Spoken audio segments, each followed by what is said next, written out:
All right, y'all. Coronavirus, soccer matches, haircuts.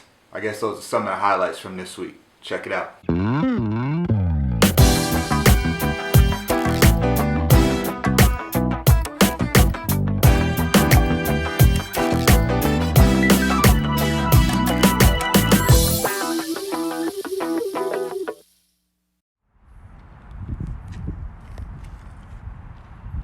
Good match today, Sean.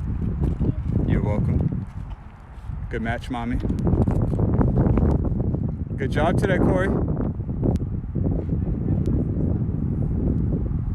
This week I interjected a few additional activities, things really that I've been doing for a while now, but it's becoming a bigger part of keeping myself active, keeping the rest of my family active, and allowing us to get a little bit of space outside so that we don't catch this cabin fever thing. So we've been getting out and playing baseball. My older son, Corey, he's really developing an interest in baseball, so we try to get out there, throw the baseball around a bit. My younger son, Sean, loves to play soccer, so we did that as well. And a lot of these things we do as a family. I'm fortunate that I have active boys, and then I also have a fit and active wife as well, so we can all get together, get out there as a family and play some soccer, play some baseball, and have a really good time. Yeah, I've got to admit, I'm losing a little bit of motivation.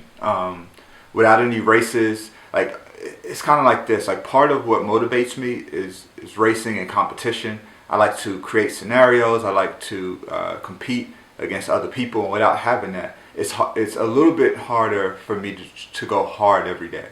Part of my running is just routine, so I'm still getting up every morning. I'm still putting in my miles every day, and I enjoy the process of being active and running.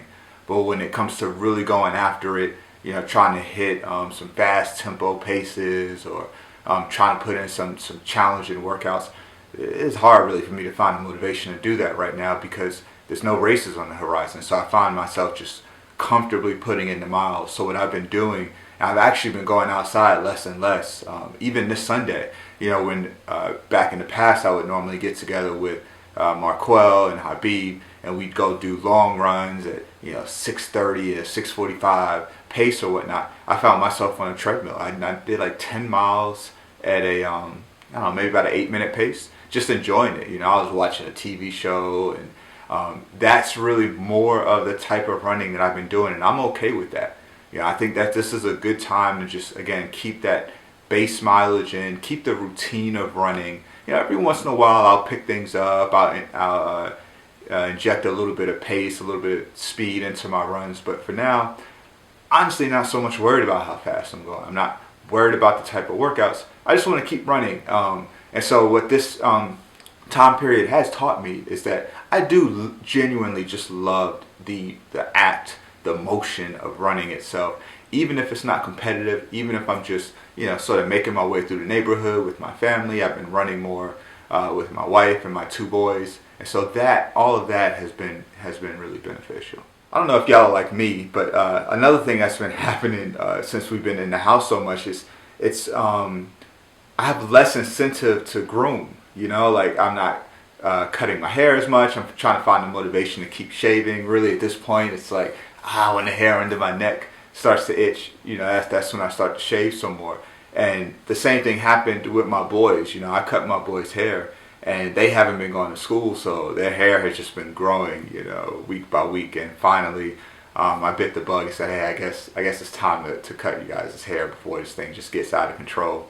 So this week was also a haircut week, and now I'm gonna feel challenged to make sure that I'm keeping that up. Just try to keep as much of the routine normal as possible. So let's get haircut, let's cut our hair, let's get dressed each day. Let's just really really stay engaged and stay active, because we don't know how, we literally do not know how long this thing is going to last. And everyone has differing opinions, but I'm definitely of the mindset that we really haven't reached the peak yet. And so as much time as we've had up until this moment, I think we have as much time on the back end. So I think we're looking at months, not weeks, and we'll see how this thing turns out. What else? I noticed that Boston Marathon sent out an email I think I have it. If I do, I'll put a picture of it here or here. But I got an email offering a full refund. And I thought that was a really cool option, something unexpected. So a race as big as the Boston Marathon clearly could have been justified in, the postponement, and then saying, hey, if the postponement doesn't work, you know, whatever, either you don't have your money, or maybe, at the very least they guarantee entry for next year. But what they're saying is they're giving until I think it was the end of May. You can either, run in the postponed date. Registration fees are already covered. But for those where the new date no longer works, you can request a full refund. Or even if the date does work and you just don't want to do it, still you can opt out of running on the postponed date and take a full refund. I thought that was a really generous option. I'm still going to stay in the race, but I'll be curious to see what happens, as we get closer to race day. If September doesn't work out, if they'll still offer refunds for the people that stayed in it. Either way, I'm fine. I mean, I understand the risk of signing up for a race, and if you don't get insurance when you sign up for race registration fees, that is a risk you're taking. So even in the worst case scenario that September doesn't work out, and then they don't offer a refund, and so I'm essentially out that money, I'm cool with that. That's the risk that I took, and I know that there are expenses involved in preparing for a race, staging for a race, even if you're not even able to actually execute it for reasons such as this, which is really outside of our control. So I think that's it for this week. This week I put in like 65 miles. So that's been the case for the last 3 weeks now. 3 consecutive weeks of 60-ish miles, and I anticipate this coming week will be the same. What I'm more or less doing is putting in somewhere in the neighborhood of 10 miles a day. I get up, I run a bit before I start working. I've been working from home, so I get up and run in the mornings. Sometimes I'll run at lunch or after work. Sometimes after work, the family and I will go out and go for a walk, or, so a lot of times I go for a walk with my wife, or we'll play some soccer or baseball. So on those days, maybe I don't run in the afternoon. And I've really been going by feel. I said that I think a week or two ago that was my plan. I've really stuck to it. If I feel like running, I'll run again. If not, I won't. And kind of just hovering around that 60 miles. We'll see what this week looks like. Maybe I'll dial it up to 70, but just enjoying the break, getting really, really good sleep, allowing my body to recover, and not pushing myself too hard, and just trying to adhere to the guidance from our government as far as social distancing.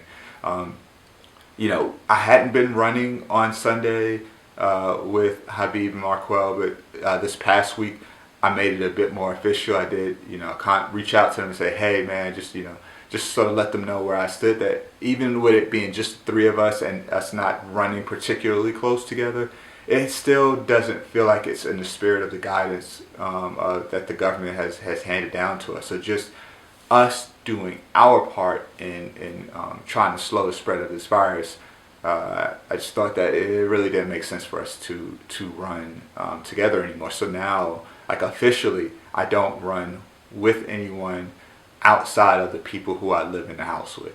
Completely social distancing, and really just trying to play my part in helping slow the spread of this disease. So that is this week's recap. Thank you for listening. Catch y'all next week. Prayers and love to everybody. Peace.